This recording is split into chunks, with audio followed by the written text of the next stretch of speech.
বেশ কিছুদিন আগে শেয়ার করেছিলাম ছেলেকে স্কুল থেকে নিতে গিয়ে আমি একটা মাছ কিনেছি, সামুদ্রিক টুনা মাছ। টুনা ফিশটা বেশি আসলে আসে, টুনা মাছের থেকে টুনা ফিশটা শুনতে সুন্দর লাগে। তো টুনা ফিশটাকে আমি একা একা কোনো দিন কাটিনি। এর আগে যতবারই আমাদের বাসায় টুনা ফিশ নিয়ে আসা হয়েছে ততবারই বাজার থেকে সুন্দর করে কেটে নিয়ে আসা হয়েছে, আমি জাস্ট ধুয়ে রান্না করেছিলাম। এবার হয়েছে আমার বিপদ।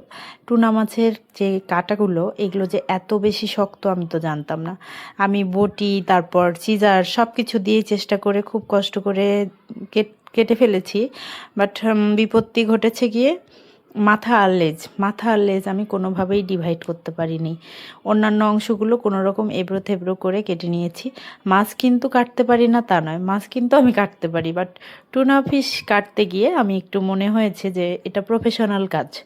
আমরা যে ইউটিউবে দেখি যারা কি না সুন্দর করে ছুরি দিয়ে কাঁচি দিয়ে মাছ কাটে, তাদের মতন যদি আমরা সুন্দর পিস করতে চাই তাহলে আমাদের এই বটি দিয়ে সম্ভব না।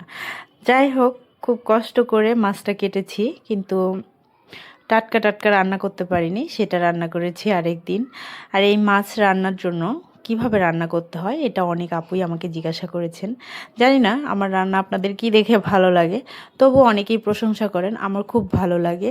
আমি আমার রেগুলার লাইফস্টাইল থেকে আমার রান্না বান্নাটুকুই শেয়ার করতে খুব পছন্দ করি।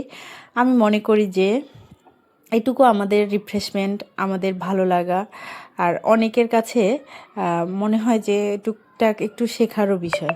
যারা কিনা নতুন নতুন রান্নাবান্না করেন, কিংবা আমার মতন আমি যখন প্রথম সংসার শুরু করেছিলাম, আমি আসলে রান্নাবান্না সেভাবে পারতাম না, আর ইউটিউব দেখে বা অন্য কারো ভিডিও দেখে দেখেই রান্না শিখেছি।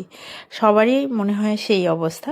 তারপরও অনেক কিন্তু ছোট ছোট আইডিয়া আমরা অনেকজনের কাছ থেকে গেইন করে নিজেকে মানে স্বয়ংসম্পূর্ণ করতে পারি, সেই উদ্দেশ্যেই। তো আমি রেগুলারই যেভাবে মাছ ভুনা করা হয় সেই মাছটাই ভুনা করেছি সেভাবেই। তো এই টুনা ফিশ টাইপের যে মাছগুলো, এগুলো কিন্তু সামুদ্রিক মাছগুলো আমরা দেখি যে বেক করে খাওয়া বা অন্যান্য কাবাব টাবাব, এগুলো খুব মজা হয়। বাট আমি রেগুলারভাবে রান্না করি, আমার মেয়ে খুব খেতে পছন্দ করে। আমার ছেলে তো মাছ একেবারেই পছন্দ করে না। রেগুলারলি যেভাবে পেঁয়াজ, টমেটো, কাঁচামরিচ, আদা একটু ভুনা করে নিয়ে মাছটা আমি একটু ভেজে নিই। সামুদ্রিক মাছের কিন্তু সামান্য কিছু গন্ধ থাকে, তো এই গন্ধটা যাতে না আসে একদম ডিরেক্ট, আমার ছেলেকেও ভাতের নিচে ঢুকায় কিন্তু খাওয়ার একটা উদ্দেশ্য থাকে। তো সেভাবেই আমি ভুনা করি, এবং পেঁয়াজটা মশলাটা ভুনা করার পর আমি ওই ভাজা মাছটা দিয়ে আরও কিছুক্ষণ ভুনা করি। করার পর ঝোল টোল দিয়ে শেষের দিকে একটু জিরা গুঁড়া ফেলে দেই, আর ধনেপাতা টাতা দিলে তো ভালোই লাগে।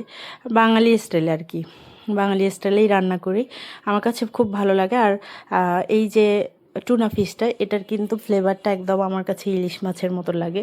সামুদ্রিক যে ফিশগুলো আছে সেগুলো কিন্তু বেশিরভাগই কাছাকাছি ঘ্রাণ, কিন্তু এটা আমার কাছে মনে হয় ইলিশের কাছাকাছি। অনেকে যে বলে জাতীয় মাছ ইলিশ খেতে পারি না, এজন্য পাঙাশ খাই, আমার কাছে মনে হয় দরকার নেই।